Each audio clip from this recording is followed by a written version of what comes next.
So while California is completely burning to the ground and lithium batteries are exploding everywhere and destroying the environment out on the West Coast, and then out on the East Coast, everybody is celebrating the second coming of God in the White House. I just want to bring you a kind of a sweet story from Los Angeles because LA's luxury hotels are filled with pets amid the wildfires.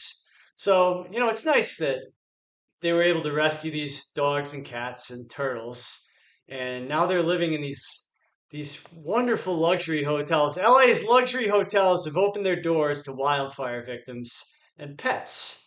Chow Chows, Cavalier King, Charles Spaniels, and other breeds are dominating the city's hospitality industry in recent days, according to the Wall Street Journal. And since LA is the most popular city to have a dog in America, it makes sense that posh locales would become a rather luxe kennel for the animals.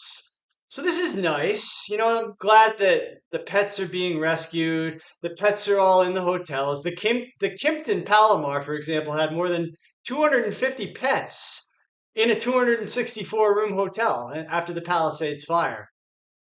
And they're handing out treats at the front desk. I used to do that. And the dogs have helped ease the stress of the property's guests, many of who have lost their homes to the blazes or are waiting to discover what had happened to their luxury real estate. Rosa Schlager said, quote, "All of a sudden you're surrounded by all these animals." She's the director of sales. "It's quite nice when you see the elevator opening up and you have sweet dogs coming out. You know what else is really nice? Pet fees." At the Waldorf Astoria, Beverly Hills, the hotel saw a large increase in pets amid the blazes.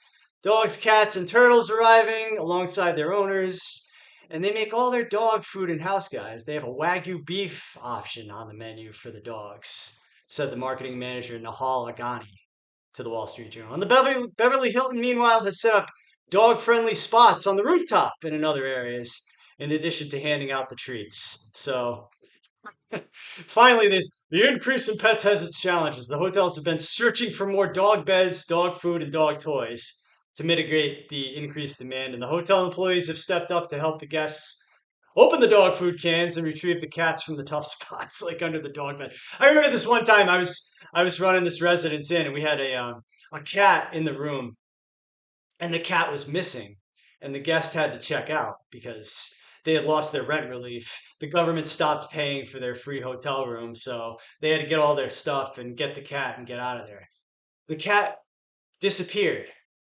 And you know where the cat was? The cat had crawled underneath the bed and up inside of the box spring and into the bed, and they would not leave the bed. They were hiding inside the box spring of the bed. So we disassembled this entire room. We took all of the furniture apart, and it turned out that once we took the mattress out and flipped the entire box spring over, then the cat jumped out and then ran into the bathroom. So that's what you got to do sometimes. But yeah, I mean, we would just say that you know it's all about the pet fees, guys. These hotels are just trying to make money. And I mean, we hear about the price gouging going on out there. I would recommend that if they're trying to hit you with a pet fee, just leverage what the government has done to put you in the driver's seat and just say you got a service animal. Because if you tell them it's a service animal, no one will ever ask you a question. And by the way, the only two questions they can ask is it a service animal? And then you would say yes or no. And then the only other question they can legally ask is what service does the animal perform? And if they ask you any further questions other than those two questions, you could sue them and you could take all their money. So, and the other thing is, like, I believe an emotional support animal is probably a thing in California. So, but I would not go with emotional support animal. I would always go with service animal. But if it's a cat, you got to go with emotional support animal because the only two service animals that are legally recognized are dogs and mini horses. So I don't know too many people who have had a mini horse. I've never seen a mini horse walk into my hotel. If you have, leave a comment below. But that's what I would do.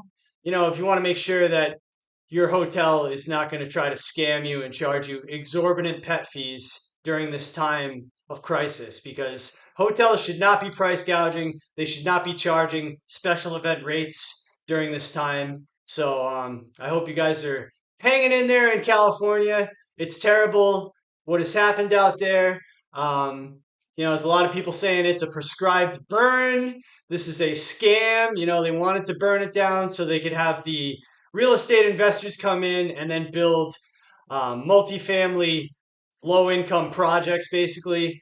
And I don't know anything about that, but if you got insider information, if you see something that's going on that you think is very shady or something that that it's a government setup to try to burn down all these homes so that they can replace it with low income multifamily housing, you can leave a comment below. But it's nice that you know, the pets are welcome at the hotels. I know a lot of hotels don't take pets generally, a lot of these luxury hotels, because it's hard. It's hard to clean up after a pet.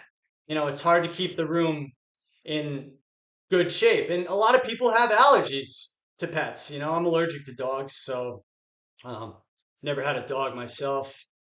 I like cats. I don't have a cat right now, but my cat died last year. But anyways, guys, just wanted to bring you that little cute story about the animals staying at the hotels in LA. And if you got a real estate problem and no one else can help, if you want to sell your house without a salesperson, give me a call. My name's Danny Elliott. I'm a Florida real estate investor. My number is 850-588-9500. Appreciate you joining me today. Leave a comment below, hit like and subscribe. And if you want to stick with me for another episode, click on one of these videos. And appreciate you joining me. I'm Danny Elliott.